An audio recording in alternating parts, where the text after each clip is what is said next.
British police who shot dead a terrorist in South London have confirmed that the man had only recently been released from jail after serving a sentence for terrorism-related offences.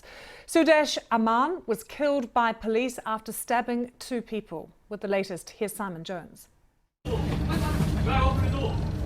Just moments after undercover officers have shot a convicted terrorist who stabbed a man and a woman on Streatham High Road. This ain't real. Another officer arrives on a motorbike as police attempt to clear the area. The man on the ground appears to be wearing a suicide vest.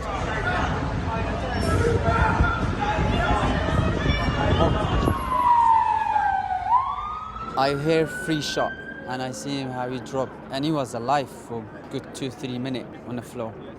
But he had vest. That's where police tell everybody we have to move back in case if the blast go off.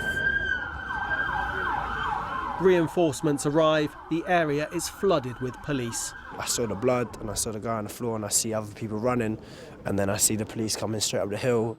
Passers-by come to the aid of those injured. The device turns out to be a fake, but the mystery of why the police were so quickly on the scene is revealed. Armed officers who were part of a proactive counter-terrorism surveillance operation and were following the suspect on foot were in immediate attendance and shot a male suspect dead at the scene. The suspect had been recently released from prison where he had been serving a sentence for Islamist-related terrorism offences. And this is the man, Sudesh Amman. He only got out of jail just days ago. The 20-year-old had served half his sentence of 3 years and 4 months for possessing documents containing terrorist information. In a notebook, he wrote a life goal was to die a martyr. There are clear parallels with the fishmonger's haul attack on London Bridge in November. The attacker, Usman Khan, pursued by a man with a fire extinguisher after he'd killed 2 people.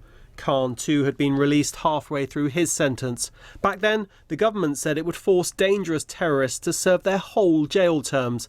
And now it says it will go further with new initiatives. Those measures will build upon the actions that we've already put in place very swiftly in terms of investing in counter-terror, police overhauling the licensing conditions and the licensing regime around counter-terrorism offenders, and ending the early release. We need legislation to do that, so ending the early release of counter-terrorism offenders. It's right that these individuals are kept behind bars.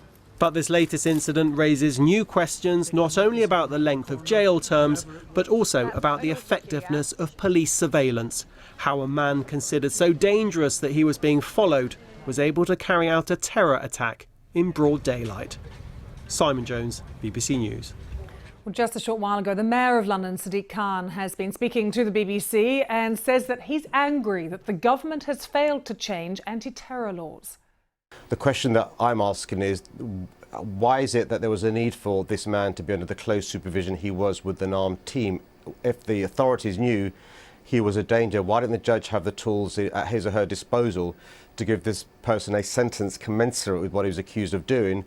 And why didn't the probation service, the prison service, properly punish and reform him? But also, why was he allowed to be released if the authorities knew he was going to be a danger? And here's my other concern. We know there are more than 200 convicted terrorists in prison. We also know there are, roughly speaking, 70 plus who've been released onto our streets. What reassurance can I receive from the government that these people are properly being punished and reformed, those in prison, not released until they're no longer a danger to the public, but also those that are out?